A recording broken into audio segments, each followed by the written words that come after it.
Hello everyone, welcome to this session again. So आज हमारे साथ में एक बहुत खास मेहमान है। उस मेहमान से आप पहले मिल चुके हैं। तो today we have Vishakha with us. Vishakha ने 99.98 परसेंटाइल हासिल किया है आपके जून 2025 के एग्ज़ाम में, and she is with us. And उससे आज हम बात करेंगे, उसके एक्सपीरियंसेस शेयर करेंगे एंड उसके जो इंसाइट्स है इस एग्ज़ाम को लेके, उस पर हम डिस्कशन यहाँ पे करने वाले। तो सबसे पहले विशाखा, दोबारा से एक बार वेलकम। इससे पहले हम थैंक यू सो मच। तो कैसा लग रहा है यहाँ पे आके, ऑफिस में आके एंड पूरा माहौल देख के? Sir like it is full of happiness and मेरे साथ बहुत सारे टॉपर्स हैं जो अलग अलग फील्ड से, अलग अलग सब्जेक्ट से यहाँ पे टॉप करके आए हैं। सो लाइक इट्स ऑल बहुत अच्छा माहौल है यहाँ का, full of vibes of happiness and all, और बहुत अच्छा लग रहा है सबसे मिलके। तो ब्रेकफास्ट वगैरह कर लिया, सब कंफर्टेबल है? Yes, बढ़िया है, yes. ठीक है। चलो, तो सबसे पहले congratulations, you have secured 5th rank in the exam which is a very big achievement. तो बहुत बहुत आपको कॉन्ग्रेचुलेशन उसके लिए। तो आपके जर्नी के बारे में बात करेंगे ताकि जो व्यूअर्स हैं हमारे वो समझ पाएँ कि आपने कैसे प्रिपरेशन करी थी। ऑल्दो हम लोग ये बात कर चुके हैं, बट अभी फर्स्ट टाइम हम लोग ऐसे मिल रहे, तो उस इंटरेक्शन को शेयर करेंगे बच्चों के साथ। तो विल स्टार्ट कि आपका बैकग्राउंड क्या है, एजुकेशन का बैकग्राउंड क्या है, कैसे आपने प्लान बनाया कि यूजीसी नेट मुझे करना है, और आपके फ्यूचर के गोल्स क्या। तो 3 क्वेश्चन हैं यहाँ पे। तो what is your answer? Sir like after 12th I had 12th in humanities. Right. तो उसके बाद फिर मैंने BA में एडमिशन लिया with political science and economics as my major subjects, and then I pursued my graduation from Lady Shri Ram College for women New Delhi, and then there I decided to have this exam, to crack this exam, and I started preparing from January. I purchased PW batch in January 2025, and then I started my preparation, the classes and all. So now I gave that exam, so now I'm free to say that like I have cleared UGC NET, so I can pursue my PhD anytime I want. Alright. So my future goals are like I want to be an assistant professor in my own college. I want to study people. I want to make a change in the society, because I think our teacher is the someone who can actually make a change in the society Right. with the words only. So yes, my aim is to become an assistant professor.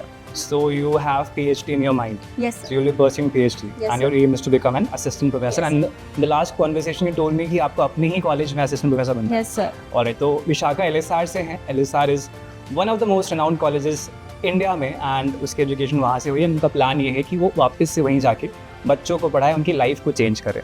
तो विशाखा, अब ये हो गया आपके future के बारे में कि आप कैसे इस एग्ज़ाम को जो आपने क्रैक किया कैसे यूज़ करेंगे। अब ये बताइए कि कैसे आपने इस एग्ज़ाम को क्रैक किया। आपने बैच लिया, बैच आपको हेल्प करता है आपकी प्रिपरेशन में, बट उसके अलावा आपके अपने एफर्ट्स भी होते हैं। तो आपके अपने एफर्ट्स क्या थे बैकग्राउंड में जो आप कर रहे थे, जो शायद बाकी लोग को नहीं दिख रहे थे, एंड जो आपको सेट अपार्ट करता है कि आप पहली बार में अच्छी रैंक लेके आ पाए? सर आई थिंक मेरा जो बेस्ट सीक्रेट था for this exam was that मेरा इंटरेस्ट इकोनॉमिक्स में बहुत शुरू से था। लेकिन 11th I opted for economics rather than history. So like वहाँ से ही मेरा इकोनॉमिक्स के साथ जो एक कनेक्शन था वो स्टार्ट हुआ, and in college also I studied economics. तो वहाँ पे वो जो कनेक्शन था वो और बिल्ड हुआ, and then I realise that it is the only subject that I can study for 24 hours I can say. So I think it is the best thing I had. तभी मैंने exam crack करा। अगर ये subject मेरा interest नहीं होता या फिर मेरे साथ इतना कनेक्शन नहीं होता इस सब्जेक्ट का, so I don't think that I should have crack this exam. So my strategy was very simple as all everyone had, कि बस पढ़ना है। I think it is not like आप पूरे दिन में 18 घंटे पढ़ रहे हो, 12 घंटे पढ़ रहे हो। It is just that if you are studying for 2 hours then study it completely thoroughly. अगर आपने बुक को खोला है तो आप 2 घंटे उसको पढ़ो। Just don't look at other things as well. और सबसे बड़ी चीज़ ये है कि आपने खुद ही वो एम डिसाइड करा है, no one else has decided it for you. So I think it is your responsibility to work hard and to study for that particular aim, because last में जो रिजल्ट होगा may be it is only for you, but that success is not only of you. That success, उस success जो आपको मिली है उस पर सिर्फ आपका हक नहीं है, उस पर आपके टीचर्स का भी उतना ही हक है, उस पर आपकी फैमिली का भी उतना ही हक है, और उस पर उन सभी लोगों का उतना ही हक है जिन्होंने उस मंजिल तक आपको पहुँचाने में आपकी मदद करी है। सो आई थिंक जो भी एम है या फिर जो भी हम डिसाइड करते हैं, we don't do it only for ourself, we do it for every single one who love us. Right. तो मतलब विशाखा ने बहुत बड़ी बात बोली यहाँ पे कि आप जो कर रहे हैं it is not just for you. मतलब आपके आसपास इतने लोग हैं जिनके एफर्ट्स इतना काम करते हैं, जो आपके लिए मेहनत कर रहे हैं, आपको प्यार कर रहे हैं, उन सब के लिए आप इस एग्ज़ाम की या किसी भी एग्ज़ाम की तैयारी कर रहे हैं। तो जैसे विशाखा ने कहा कि जब आप पढ़ाई कर रहे हैं तो आप पढ़ाई करिए, तो विशाखा इंस्टाग्राम वगैरह रील्स वगैरह देखना कुछ होता था या सब हटा Yes, दिया? I do see. I have my ID on Instagram as well. Okay. But I think I have fixed in my mind कि अगर मेरे को चलाना है या फिर देखना है, so that is a particular time. Like ऐसा Right. नहीं कि आप चला रहे हो तो आप बहुत टाइम अपना वेस्ट कर रहे हो उसमें. So there is a particular time because I think we are all humans. So we Right, cannot true. study all the time. We need some fun and all. But a fun इतना होना चाहिए कि वो हमारी पढ़ाई के बीच में ना आए. राइट, तो बैलेंस वाली बात यहाँ पे बहुत इंपॉर्टेंट है कि जब आप पढ़ाई कर रहे हो तो सिर्फ पढ़ाई करिए। अगर आपके दिमाग पे प्लान बनाया कि 2 घंटे मुझे पढ़ना है तो सब कुछ साइड रख के पढ़ाई करिए। जब आपको फन करना है, आपको कुछ भी करना है उसके अलावा, तो आप उस काम पे फोकस करिए। तो विशाखा, कोई ऐसी यूनिट है जो आपका फेवरेट यूनिट रहा हो जिस पे आपको लगता है कि यार मेरा कमांड इसमें बहुत ज़्यादा है? Sir, कुछ I टॉपिक्स आपको जो बहुत अच्छे लगते हो? Sir, I think Indian economy was one of my favorite All right. things because it was all about what is happening in India. Right, And like budget and this economic survey was something my favorite. And इस बार सबसे बड़ी advantage मेरे को यही मिली कि exam में जो questions थे वो इन 2 टॉपिक से बहुत ज़्यादा बने थे. Right, true. Yes sir. और इनके साथ साथ जैसे micro economics they are all very connectable to our real society. Right, ये ऐसे सब्जेक्ट्स हैं जिनको आप सिर्फ बुक्स में नहीं पढ़ते, यू सी बिल्कुल इट सही। Around yourself. Right, so I think they are all my favourites. And और भी जैसे कि international economics was also Right. One of my favourite thing जिसमें you study about how you connect economy from one country to another country. It is not about that economics was studying only in India.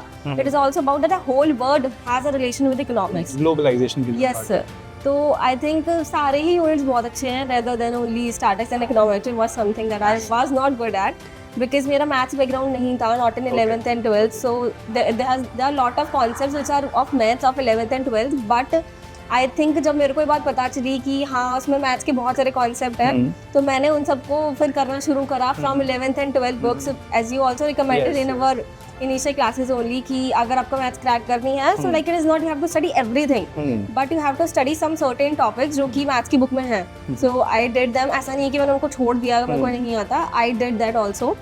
But yes, others were my favorite. Okay, so this is very important for the students जिनका maths background नहीं है या जो थोड़ा कमज़ोर खुद को feel करते हैं मैथ्स में या स्टैट्स में. तो Vishakha is a live example यहाँ पे कि आप अपनी कमज़ोरियों पे काम करके जितना आपको रिक्वायर्ड एटलीस्ट आप उतनी मेहनत करिए एंड डेफिनेटली कि आप एग्जाम को क्रैक कर सकते हो. तो बिल्कुल भी मायूस होने की नीड नहीं है यहाँ पे बिकॉज विशाखा का खुद का बैकग्राउंड नहीं था 12th तक मैथ्स का एंड उसके बाद भी उसने 99.98% हासिल किया यहाँ पे. तो विशाखा एक ऑफ थोड़ा सा सवाल है यहाँ पे कि कभी इकोनॉमिक्स के आइडियाज़ को पढ़ते पढ़ते ऐसा कुछ आया कभी सामने कि रियल लाइफ में अप्लाई किया या रिलेशनशिप्स में अप्लाई हुआ कि भाई ये तो यहाँ पे भी काम कर रहा है? Yes sir. कुछ अगर आप take your time you can think about it. Yes sir. Like my father is a businessman. Right. And I observe his actions every day. Okay. And I realize like जो economics में books में पढ़ रही हूँ, it is happening all around me. Right, जब भी हम market जाते हैं कुछ सामान लेके आते हैं वी यूज इकोनॉमिक्स. हमारे मतलब my father deals with economics every single day, right, making it accounts and as well. और जैसे अगर कोई भी चीज़ है, मार्केटिंग करनी है, कुछ भी करना है, that is all economics. So I Right. Think economics is all around me and I am all around economics. Right. So I think economics is something that a layman also does economics every single day. Yes. It is not that we are studying economics so only we are dealing with it. No, every single person in this world is dealing with it. And I think that's why it is my favorite subject only because we don't study something that one has said. We study what is there in the society. Exactly. It is basically practical application of everything that is happening around you. Economics is everywhere. तो बहुत अच्छा यहाँ पे बात बोली विशाखा ने कि जो कॉन्सेप्ट्स हैं हमारे वो अलग से लिखे नहीं गए, जो रियल लाइफ में एग्जिस्ट कर रहे हैं बेसिकली उन्हीं को वापस से लिखा गया है. तो थियोरेटिकल चीज़ें जो भी हम देखते हैं इकोनॉमिक्स में वो एक्चुअली में रियल लाइफ में बहुत एप्लीकेबल है एंड ऐसे ही आपको पढ़ाई करनी भी चाहिए यहाँ पे कि आप जो भी पढ़ रहे हैं उसको थोड़ा देखिए कि भाई सराउंडिंग में कैसे वो अप्लाई हो रहा है and I think that is the beauty of our subject. Yes. Right. तो अब ये बात हुई इकोनॉमिक्स पेपर 2 की. पेपर 1 को लेके like what were your plans या कैसे आपने काम किया उस पर एंड आपका क्या स्ट्रेंथ था वहाँ पे, क्या वीकनेसेस थे एंड कैसे आपने उनको ओवरकम किया? आई थिंक सर जितना इंपॉर्टेंट पेपर 2 है उतना ही इंपॉर्टेंट पेपर 1 है. We can not separate them. Like अगर आपको एग्जाम क्लियर करना है तो आपको दोनों ही एग्जाम को देना है, दोनों ही पेपर को अटेम्प्ट करना है. हैव टू क्लियर, अच्छे मार्क्स दोनों में ही लेके आने हैं. तो शुरू से ही मैंने स्ट्रैटेजी जब इकोनॉमिक्स के लिए बनाई साथ ही साथ पेपर 1 के लिए भी उतना ही एफर्ट डाले. आई विल नॉट से कि मैंने इकोनॉमिक्स के लिए ज़्यादा एफर्ट डाले. तो उसी टाइम पे I think I was lucky one two choose PW who has a very good faculty of both the papers. Like जितनी अच्छी faculty पेपर 2 की है उतनी ही अच्छी faculty पेपर 1 की भी है. We had Deshan sir and Gulshan ma'am. So they like पूरी यूनिट्स पूरे एक सिलेबस है जो हमें कंप्लीट करना होता है 10 यूनिट्स। लाइक ऐसा नहीं है कि आपको हर एक यूनिट को बिल्कुल ही प्रॉपर एक जैसा टाइम देना है। कुछ यूनिट्स हैं जो बहुत बड़ी हैं, कुछ यूनिट्स हैं जो आप सिंपली खुद की प्रैक्टिस से भी कर सकते हो। लाइक द कंप्रिहेंशन है, डेटा इंटरप्रिटेशन है, we can do it by ourselves. So I think paper 1 is not that difficult. समझते हैं सब कि ये बहुत डिफिकल्ट है और it is not important. I will say to everyone that paper 1 is equally important as your paper 2। And it तो मैंने उसकी भी प्लानिंग और उसकी भी स्ट्रैटेजी वही बहुत सिंपल तरीके से स्टार्ट करी, जिसमें मैंने सारी यूनिट्स को 1 बाय 1 कवर करा, उनकी प्रैक्टिस करी, उनकी नोट्स बनाए। मैंने ऐसा नहीं था कि मैंने उनके नोट्स नहीं बनाए, और उसी के साथ मैंने उसका भी मल्टीपल टाइम्स रिविजन करा, because it had also many things to remember. तो रिविजन से ही वो ही पेपर मेरा टैकल हुआ। राइट। तो जो यहाँ पे मेन क्रक्स है इस बात का कि पेपर 1, जैसे मुझे जो लगता है कि पेपर 2 आपका स्ट्रांग है तो आपका नेट हो जाएगा, डेफिनेट है नेट हो जाएगा। बट अगर आपको JRF लेके आना है या आपको अच्छी रैंक लेके आनी है तो आपको पेपर 1 पे भी बहुत फोकस करना पड़ेगा, बिकॉज उसका बड़ा सपोर्टिंग रोल रहता है इन टर्म्स ऑफ मार्क्स कह लो या कॉन्ट्रीब्यूशन जो आपके टोटल मार्क्स में है उसका। तो आप उसको बिल्कुल इग्नोर नहीं कर सकते। एंड जैसा विशाखा ने कहा कि उसने नोट्स बनाए, उसने रिवाइज किए, कुछ क्रिटिकल चीज़ें होती है जैसे DI और मैथ्स सॉल्विंग वाली होती है, उसकी अलग प्रैक्टिस करनी होती है। तो एक बैलेंस अप्रोच लेके आपको यहाँ पे काम करना है। तो रिवीजन पे हमने जैसे पहले भी बात करी थी, मैं वापस से एक बार बच्चों के लिए आपसे पूछना चाहूँगा कि कितनी बार आपने रिवीजन किया था? Sir I had revised it for 5 to 6 times. 5 to 6 जिसमें मैंने एक स्ट्रैटेजी बनाई, क्योंकि इतना बड़ा सिलेबस है, I can not do it in by 1। तो मैंने ऐसे स्टार्ट करा कि मैंने एक दिन में 2 यूनिट्स को रिवाइज करा। ऐसे करके मैंने अब 10 डेज में सारी यूनिट्स को रिवाइज करा। फिर मैंने 5 डेज के लिए 3-4 यूनिट्स को एक साथ रिवाइज करना शुरू कर दिया। फिर लास्ट में मैंने सब कुछ एक साथ, क्योंकि एग्जाम देने आप जब जाओगे तो you should have all the 20 units in your mind. तो वो चीज़, वो प्रेशर पहले से फील करना बहुत ज़रूरी है, और एक सेटिस्फेक्शन भी बहुत ज़रूरी है कि हाँ मुझे आता है, मेरे को सब कुछ याद है, ऐसा नहीं है कि मैं कुछ भूल गई हूँ। So I think revision is very very important. और लास्ट के टाइम पे मैंने रिवीजन के लिए बहुत ही शॉर्ट नोट्स भी बनाए थे।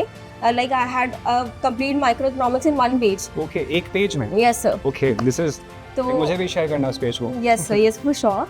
तो मैंने ऐसे ही सारी जो 20 यूनिट्स, लाइक आई थिंक 20 में सारी तो नहीं, 15 यूनिट्स ऐसी थी जो मुझे लगा जिनको शॉर्ट नोट्स बनाने चाहिए, तो मैंने उनके 15 पेपर्स हमें रेडी करे। और जिस दिन मैं एग्जाम देने गई मैंने कुछ नहीं देखा, सिर्फ उन्हीं नोट्स को रिवाइज करा, देखा, क्योंकि वो चीज़ें ऐसी थी जो आप एंड टाइम पे भी भूल सकते हो। सही बात। उन नंबर्स को रिवाइज करना बहुत ज़रूरी है। So I think that was my strategy. So मतलब बात यहाँ पे बड़ी सिंपल सी, रिवीजन के बिना कुछ होगा नहीं, एंड रिवीजन आपको बहुत बार करना है। बट अच्छी बात यह है रिवीजन के साथ कि एक बार आप रिवाइज करेंगे, उसके बाद जब अगली बार आप करने जाएंगे तो आपके एफर्ट कम लगते हैं, बिकॉज चीज़ें आपके दिमाग में बैठने लगती है। और जैसा विशाखा ने कहा कि भाई शॉर्ट नोट्स के फॉर्म में चीज़ें थी उसके पास, जिससे आप एग्जाम हॉल में घुसने से पहले भी रिवीजन कर सकते हो। तो this is something that everyone can do and follow, and जिससे आपका रिवीजन जो है बहुत ईजी हो जाएगा।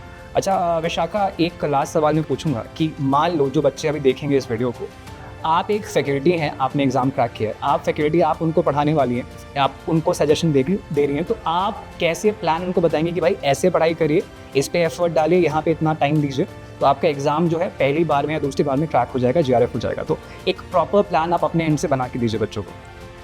Sir, I think as per me, 6 months are enough for this exam. You need not to prepare for 1 full year. And I think, like, I am the example that you can prepare for 6 months and you can get your JRF done. So I think सबसे पहले तो अपने दिमाग को clear करो कि हाँ हमें एग्जाम क्लियर करना है, because you have decided only, किसी और ने आपको वो एम चूज करके नहीं दिया है, तो आपने चूज करा है, तो अब आप तैयार हो जाइए उस चीज़ को पूरा करने के लिए।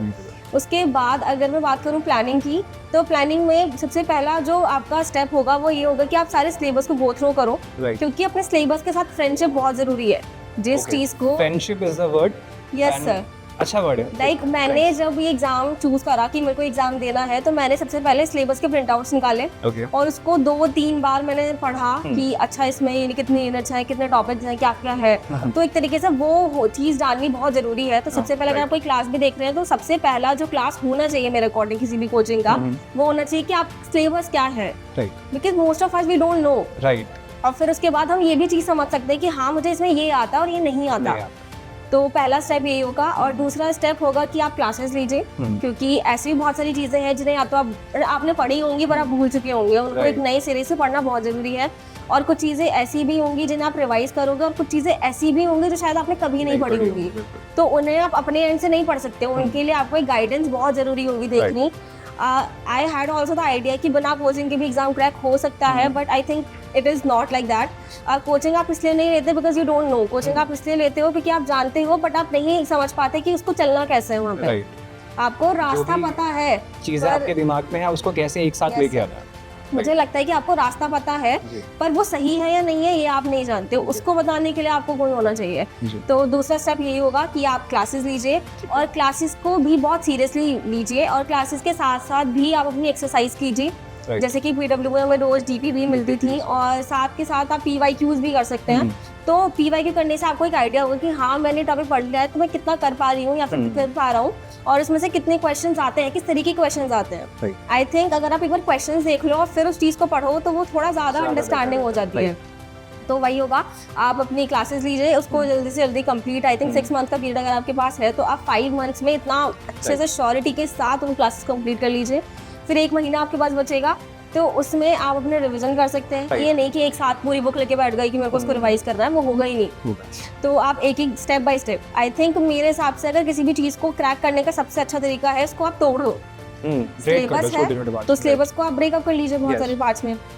उसके बाद आप उसको रिवाइज कीजिए, बहुत अच्छे से रिवाइज कीजिए, मॉक टेस्ट दीजिए लास्ट के टाइम में। लास्ट 10 डेज जो आपको बचेंगे उसमें आप सिर्फ मॉक टेस्ट परफॉर्म कीजिए, उसमें अपनी परफॉर्मेंस को इवैल्यूएट कीजिए और देखिए कि आप कहाँ मार्क्स लेके आ रहे हैं, कहाँ नहीं लेके आ रहे हैं। और फिर आप जाइए, जिस दिन आपका एग्जाम हो उस दिन आप कुछ मत सोचिए, बस अपने उन नोट्स को रिवाइज कीजिए और बस बहुत अच्छे से एग्जाम को देने जाइए। डेफिनेटली। तो विशाखा ने पूरा रोड मैप आपको दे दिया यहाँ पे एंड एग्जैक्टली वही बातें बोली हैं जो मैं अक्सर क्लासेस में बोलता हूँ कि भाई पहले पेपर को समझो कि पेपर में है क्या, तो सिलेबस देखो उसके लिए, उसके बाद खुद को समझो कि भाई आपको क्या आता है, आपके क्या स्ट्रेंथ्स हैं, आपके क्या वीकनेस है, आपको कहाँ एफर्ट डालना है। फिर अपनी क्लासेस लीजिए और साथ में आपको जो भी वीक एरियाज़ लगते हैं आपके उस पर काम करिए एंड मॉक टेस्ट आपको देने हैं, PYQs आपको यूज़ करने हैं, आपको आइडिया वहीं से लगेगा भाई सवाल कहाँ से आ रहा है एंड उसके बाद एग्ज़ाम हॉल में जाइए और एकदम रॉक कर दीजिए जैसा विशाखा ने किया।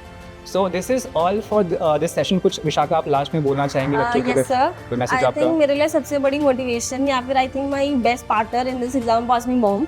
एंड लाइक अगर वो आई थिंक अगर वो नहीं होती तो शायद मैं इस एग्जाम को नहीं क्रैक कर पाती because her support was immense for me. And I think आज मैं यहाँ बैठ के I really want to say thank you to her, क्योंकि शायद सामने से मैंने उनको बोल दिया है बट आई थिंक इस प्लेटफॉर्म पे खड़े होकर उनको मेंशन करना मेरे लिए बहुत जरूरी है। तो ये बहुत बड़ी बात है कि पेरेंट्स के एफर्ट्स को बहुत बच्चे या कई बार लोग रिकग्नाइज नहीं कर पाते, बट इट्स वेरी इंपॉर्टेंट कि आपको मालूम रहे हमेशा दिमाग में कि माँ बाप कितने सैक्रिफाइसेस, कितने एफर्ट्स करते हैं and I am really glad कि आपने इस बात को यहाँ पे बोला।